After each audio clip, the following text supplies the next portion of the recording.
To family, hope you all are fine. आप सभी स्वस्थ होंगे, मज़े में होंगे। ओके गाइज, आज हम बात करेंगे वॉइस के इन्फिनेटिव सेंटेंसेस के बारे में। ठीक है, इन्फिनेटिव सेंटेंसेस से भी आपके जो है एग्ज़ाम में क्वेश्चंस आते हैं। ठीक है, इसकी पहचान कैसे होगी कि इन्फिनेटिव है। ठीक है, इन्फिनेटिव है ये कैसे पता चलेगा आपको। इसमें क्या होगा, आपको 2 + V1 मिलेगी। ठीक है, फॉर एग्ज़ाम्पल यहाँ पर देखिए, आई एम टू राइट। ठीक है, सेंटेंस में कैसे पता चलेगा आपको कि 2 + V1 अगर आपको मिली है तो मानकर चलिएगा कि वो आपका इन्फिनेटिव सेंटेंस है। ठीक है, अब इसका एक्टिव स्ट्रक्चर क्या होता है, इसके 2 तरीके हैं। ठीक है, 2 तरीक़ों से आप बना सकते हैं, दोनों की बात होगी। ठीक है, एक्टिव कैसे होगा, इसका ऑक्सिलरी होगी आपकी। पहले तो is, am, are, was, were, has, had. ठीक है, उसके साथ 2 मिलेगा और आपको V1 मिलेगा। ठीक है, और अगर ये फॉर्म आपको याद नहीं हो रही तो आप इनको याद रखिएगा, डू, बी, हैव। ठीक है, ये प्राइमरी ऑक्सिलरीज हैं। ठीक है,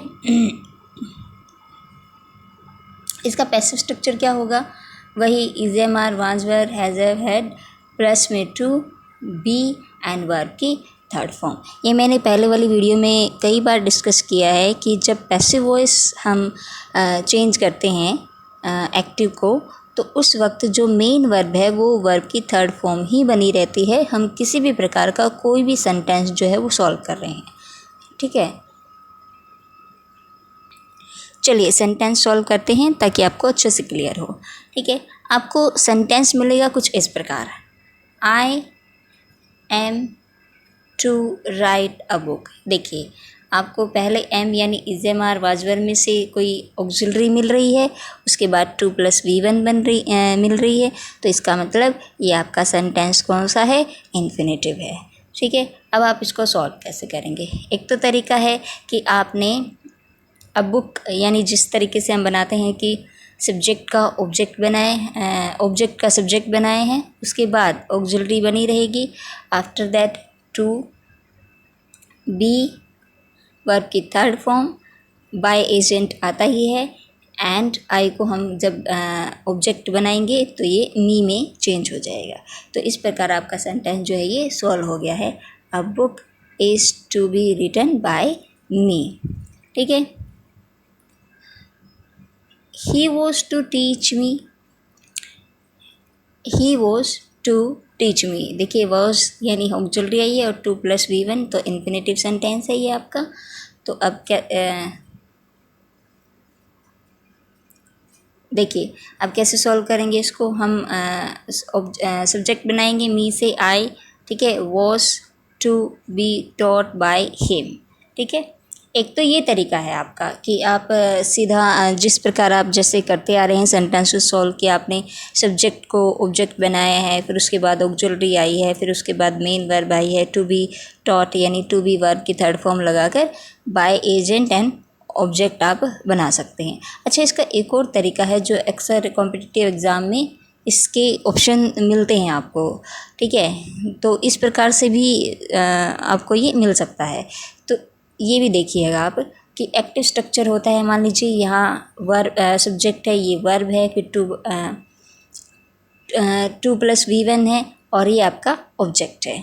तो ये अब इसके पहले पैसिव स्ट्रक्चर की बात करते हैं हम। ओके, देखिए, जो सब्जेक्ट है ना, बिफोर 2 की बात हुई है, यानी 2 से पहले का जो सब्जेक्ट है और वर्ब है उसको हम आगे ही रखेंगे।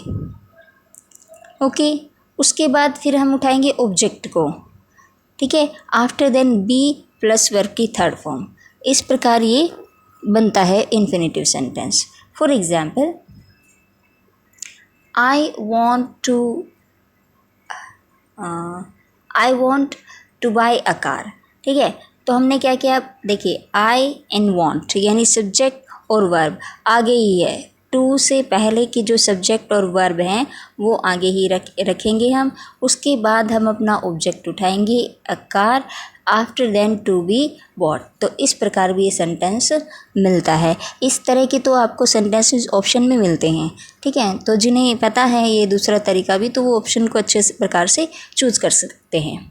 ठीक है, एक और देखिए, I like to eat chips. Okay, तो हमें क्या करना है कि टू से पहले वाला सब्जेक्ट और वर्ब को आगे ही रखेंगे, उसके बाद ऑब्जेक्ट टू बी ईटन।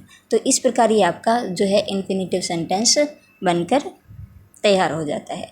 ठीक है, I hope I am able to clear the points. That's all for today. ठीक है, वीडियो अच्छी लगे तो प्लीज़ चैनल को सब्सक्राइब कीजिए और अपने दोस्तों के साथ शेयर कीजिए। Thanks for watching.